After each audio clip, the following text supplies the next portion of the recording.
शिवपाल यादव दुखी हैं, चिंतित हैं। देश के हालातों को लेकर उनकी आंखों से आंसू रुकने का नाम नहीं ले रहे हैं। जब से ये खबर सामने आई है, चाचा के माथे पर चिंता की लकीरें साफ देखने को मिल रही हैं। लेकिन इस बार माजरा कुछ और ही है। इस बार चाचा के परेशान होने की वजह ना तो सियासत से जुड़ी हुई है और ना ही विरासत से, बल्कि इस बार बात देश की आन पर पड़ी है। लोकसभा चुनाव जैसे जैसे नजदीक आते जा रहे हैं, वैसे वैसे बीजेपी सरकार पर सवालों का घेरा खड़ा होता जा रहा है। कभी मणिपुर की घटना को लेकर बीजेपी सरकार सवालों के कटघरे में खड़ी होती है, तो कभी अपने द्वारा किए गए कामों में कमी निकलने पर बीजेपी सरकार को आड़े हाथ ले लिया जाता है।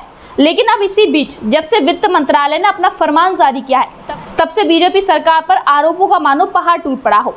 वित्त मंत्रालय के द्वारा जारी फरमान के बाद से उत्तर प्रदेश की मुख्य विपक्षी पार्टी समाजवादी पार्टी के अध्यक्ष अखिलेश यादव के चाचा शिवपाल ने बीजेपी सरकार को आड़े हाथ ले लिया है।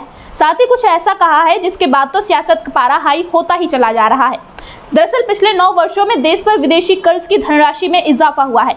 दैनिक जागरण में प्रकाशित एक खबर के मुताबिक पिछले 9 वर्ष में देश पर विदेशी कर्ज 3 गुना हो गया है। मार्च 2014 में देश पर 58.6 लाख करोड़ रुपए विदेशी कर्ज था, जो मार्च 2023 में बढ़कर 155.6 लाख करोड़ रुपए हो गया है।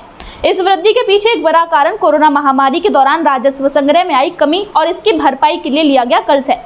यह जानकारी वित्त राज्य मंत्री पंकज चौधरी ने लोकसभा में दी। उन्होंने यह भी बताया कि इतने समय में जीडीपी की तुलना में देश पर विदेशी कर्ज का अनुपात 52.2% था, जो अब बढ़कर 57.1% हो गया है। वहीं अब इस मामले को लेकर समाजवादी पार्टी अध्यक्ष अखिलेश यादव के चाचा शिवपाल ने इसको लेकर बीजेपी सरकार पर तंज कसा है। उन्होंने बीजेपी सरकार को आड़े हाथ लिया है। चाचा शिवपाल ने अपने आधिकारिक ट्विटर हैंडल से एक ट्वीट किया, जिसमें उन्होंने लिखा, वे धर्म का डर देंगे, वे जाति का डर देंगे, वे ईश्वर का डर देंगे, वे संस्कृति का डर देंगे। तुम्हें वो सब कुछ देंगे जिनसे तुम डर सको। तुम जितना डरोगे वे उतना ही अतायती होते चले जाएंगे। डर शासक का सबसे बड़ा हथियार होता है। नीचे उन्होंने लिखा, आदित्य रहबर। इसके साथ ही चाचा शिवपाल ने एक और ट्वीट किया, जिसमें उन्होंने लिखा, पिछले 9 वर्षों में देश पर विदेशी कर्ज तकरीबन 3 गुना बढ़ गया है। मार्च 2014 में 58.6 लाख करोड़ रुपए विदेशी ऋण था, जो मार्च 2023 में बढ़कर 155.6 लाख करोड़ रुपए हो गया है।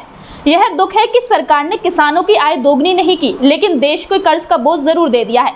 इसके साथ ही चाचा शिवपाल ने इस ट्वीट के साथ दैनिक जागरण के अखबार की एक कटिंग को भी साझा किया, जहां एक तरफ चाचा शिवपाल ने इस ट्वीट के बाद सियासी पारा हाई हो गया है, तो वहीं दूसरी तरफ अन्य विपक्षी पार्टियों के हत्थे भी अब बीजेपी सरकार चढ़ गई है। अब देखना यह होगा कि चाचा शिवपाल के इस ट्वीट के बाद सियासत में इसका क्या असर देखने को मिलता है।